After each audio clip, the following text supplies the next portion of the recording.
Hey guys, পান্তা ভাত খেতে তোমাদের কার কেমন লাগে আমি তো জানি না, বাট আমার কাছে না পান্তা ভাত খেতে খুবই ভালো লাগে। গতকাল রাতেই ভেবে রাখছিলাম আজকে পান্তা ভাত খাবো, সেজন্য মাটির হাঁড়িতে কতগুলো ভাত দিয়ে এরকম পানি দিয়ে রাখছিলাম। আর ভাতগুলো অনেকটা সময় পানিতে ভেজানো থাকলে খেতে বেশি ভালো লাগে। আর মাটির হাঁড়িতে পান্তা ভাত রাখা হলে অনেক ঠান্ডা লাগে। আমি খাওয়ার জন্য একটা প্লেট নিয়ে নিলাম, আর আমি আজকে পান্তা ভাত মাটির প্লেটেই খাবো, কারণ মাটির পাত্রে রান্না বান্না আর খাওয়া দাওয়া করাটা খুবই স্বাস্থ্যকর। তাছাড়া আমার কাছে মাটির প্লেটে খেতে খুবই ভালো লাগে। এবার আমি পান্তা ভাত আমার প্লেটে নিয়ে নিবো, আমি যতটা খাবো ঠিক ততটা। আর পান্তা ভাতে পানির ঝোলটুকু খেতে আমার বেশি ভালো লাগে, তাই আমি ভাতের সাথে একটু পানিও নিয়ে নিলাম, সাথে আমি 3টা কাঁচামরিচ আর একটা পেঁয়াজও নিচ্ছি। পেঁয়াজ মরিচ ছাড়া তো পান্তা ভাত একদমই ভালো লাগে না। তো যাই হোক, এবার আমি একটুখানি আলু ভর্তা নিয়ে নিলাম, একটু না প্রায় অনেকখানি আলু ভর্তাই নিলাম, আর সাথে নিয়ে নিলাম মরিচ পেঁয়াজের ভর্তা। শুকনো মরিচ পেঁয়াজ আর সরিষার তেলে এই ভর্তাটা বানানো হয়েছে। এবার আমি আলু দিয়ে রান্না করা অনেকটা গরু মাংস আর একটু ঝোল নিয়ে নিলাম। আর তোমরা তো জানোই মাংসের আলু খেতে আমি কতটা ভালোবাসি, তাই 2 পিস আলু নিয়ে নিলাম। ব্যাস আজকের মতো এতটুকুই, জাস্ট লাস্টের দিকে একটু লবণ ছড়িয়ে দিলাম। আমি পান্তা ভাতের সাথে লবণটা একটু বেশি খাই, সেজন্য লবণের পরিমাণটা একটু বাড়িয়ে নিছি। এই তো রেডি হয়ে গেল আমার আজকে লাঞ্চ। যদিও ডিশটা খুবই সিম্পল, তবে আমার কাছে খুবই স্পেশাল। কেন জানি না পান্তা ভাত খেতে আমি ছোট থেকে অনেক বেশি পছন্দ করি। প্রথমে একটু পানিতে চুমুক দিয়ে মনটা ঠান্ডা করে নিলাম। তো এবার খাওয়া শুরু করে দেবো। আর এই হচ্ছে আমার আম্মুর বানানো আলুর ভর্তা। প্রথমে আমি আলুর ভর্তা দিয়ে খাবো, তারপর মরিচ ভর্তা, তারপর গরু মাংস দিয়ে খাবো। তো প্রথমে আমি একটু আলুর ভর্তা নিয়ে নিলাম, আর পান্তা ভাতের সাথে মিক্স করে যেই না একটু মুখে দিলাম। সেই মুহূর্তে আমার মনে হচ্ছিল পৃথিবীর মধ্যে সবচেয়ে মজার একটা খাবার হলো এটা। এই খাবারগুলো খাওয়ার সময় কেমন জানি একটা বাঙালিয়ানা ফিল চলে আসে। আর তোমরা তো জানোই অলওয়েজ আমার আম্মু ভর্তা খুব ভালো বানায়, তবে আজকে আলু ভর্তাটা অনেক মজা হয়েছে। আগের ভিডিওগুলোতে তোমরা অনেকেই কমেন্ট করছো, ভাইয়া তুমি পান্তা ভাতে এতটা পানি নাও কেন? আসলে পান্তা ভাতে পানি না থাকলে আমার একদমই ভালো লাগে না, এটা আমি ছোট থেকেই খেয়ে আসছি এভাবে। তো এবার আমি মরিচ পেঁয়াজের ভর্তা দিয়ে খুব মজা করে পান্তা ভাত খাবো। আর হ্যাঁ, আমার আগের পান্তা ভাতের ভিডিওর সাথে কিন্তু এই ভিডিওটা মিলিয়ে ফেলো না, এটা একদমই নতুন ভিডিও আর আজকেই বানানো হয়েছে তোমাদের জন্য। তোমরা লক্ষ্য করলে দেখবা আগের পান্তা ভাতের সাথে কিন্তু আমি শাক পাতার ভর্তা নিয়েছিলাম, তবে আজকে নেই। তো যাই হোক, একটু একটু করে মরিচ পেঁয়াজের ভর্তা দিয়ে খুব মজা করে পান্তা ভাত খেয়ে নিলাম। আর ফাঁকে ফাঁকে একটু করে কাঁচা পেঁয়াজের বাইট নিতে যা দারুণ লাগছিল। আর আজকে মরিচ ভর্তাটা অনেক বেশি মজা হয়েছে। তো এবার আমি গরু মাংস দিয়ে খেয়ে নিব। পান্তা ভাতের সাথে গরু মাংস হলে তো কোনো কথাই নেই, কারণ আমি পান্তা ভাতের সাথে গরু মাংস খেতে অনেক পছন্দ করি। আর আজকে আমার গরু মাংসটাও জাস্ট অস্থির হয়েছিল। অর্ধেক খাবার খেতে আমার মন প্রাণ সবকিছু ঠান্ডা হয়ে গেছিল। সবচেয়ে ইন্টারেস্টিং ব্যাপার হলো মাটির পাত্রে পান্তা ভাত রাখাতে ভাতগুলো একদম ফ্রিজের মতো ঠান্ডা মনে হচ্ছিল। আমি এদিকে একটু একটু করে মাংস ছিঁড়ে পান্তা ভাতের সাথে মিক্স করে খেয়ে নিলাম, সাথে আবার পেঁয়াজ দিয়ে খেতেও দারুণ লাগছিল। একটু আগে আমার ভীষণ গরম লাগছিল, আমি একদম ঘেমে গেছিলাম। আর পান্তা ভাত খাওয়ার সাথে সাথে আমার মন প্রাণ সবকিছু শীতল হয়ে গেল। এবার মাংসের মধ্যে যে আলু দিছিল ওই আলু মিক্স করেও ভাতের সাথে খেয়ে নিলাম। কাঁচামরিচ না হলে তো পান্তা ভাত খেতে একদমই ভালো লাগে না, তো আমি কাঁচামরিচও খেয়ে নিলাম। তারপর আবারও ফিরে এলাম ভর্তার কাছে। আমার একটু আলু ভর্তা বাকি ছিল, তো এবার আলু ভর্তা আবারও মিক্স করে খেয়ে নিব। লাস্টের দিকে আমার প্লেটে অনেকটাই ঝোল উঠে গেছিল, তো এই ঝোলটুকু আমি লাস্টে খেয়ে নিব। আমি জানি এখন আমার পান্তা ভাত খাওয়া দেখে তোমাদেরও খেতে ইচ্ছে করছে, তাই না? তাহলে এখনো কেন বসে আছো? জাস্ট একটা ভর্তা বানিয়ে পান্তা ভাত খেয়ে ফেলো। আর যেহেতু কুরবানি ঈদের পরপর সবার ঘরেই তো মাংস রান্না থাকে, আর এইভাবে মাংস দিয়ে খুব মজা করে পান্তা ভাত খেয়ে নাও। আর তোমরা যদি আমার মতো পান্তা লাভার হও তাহলে অবশ্যই ভিডিওটা শেয়ার করে দিও। আর আমার পান্তা ভাত খাওয়ার ভিডিওটা ভালো লাগলে একটা লাইক করতে ভুলো না কিন্তু। এদিকে আমি একটা গরু মাংসের পিস নিয়ে যেই না ছিঁড়তে গেলাম, একদমই আমার চোখের মধ্যে ঝোল ঢুকে গেছিল। আর এরকমটা প্রায়ই হয় আমার, যদিও আমার চোখগুলো জ্বলছিল তবুও আমি খাওয়া বন্ধ করলাম না, কারণ যত যাই কিছু হয়ে যাক না কেন এই মজার খাবার ছেড়ে আমি উঠতেই পারবো না। খেতে খেতে আমি অনেকটা খেয়ে ফেলছি। এবার আমার প্লেটে অনেকটা ঝোল পড়েছিল, আর লাস্টের দিকে এরকম ঝোলে চুমুক দিয়ে খেতে আমার দারুণ লাগে। আমার পান্তা ভাত খাওয়ার পদ্ধতি যদি তোমাদের সাথে মিলে যায় তাহলে অবশ্যই কমেন্টে জানিও। আর তোমরা কিভাবে খাও সেটাও আমাকে জানাতে ভুলো না কিন্তু।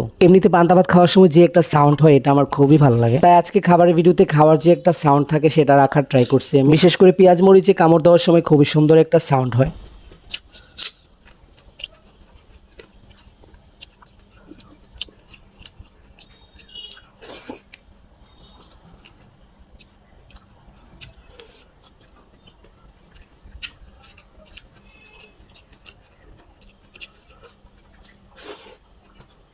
তো গাইস, এটাই ছিল আমার আজকে লাঞ্চ মেনু। তোমাদের কাছে কেমন লেগেছে অবশ্যই জানিও। আর ভালো তো লাগারই কথা, কারণ এই ধরনের খাবারগুলো আমরা সবাই অনেক পছন্দ করি। আর আজকের ভিডিওটি এখানেই শেষ করছি, দেখা হবে নতুন কোনো ব্লগে। সে পর্যন্ত সবাই ভালো থেকো, সুস্থ থেকো। আর এখনো যারা আমাকে ফলো বা সাবস্ক্রাইব করোনি অবশ্যই করে দিও। তো আজকের মতো এই পর্যন্তই, বাই।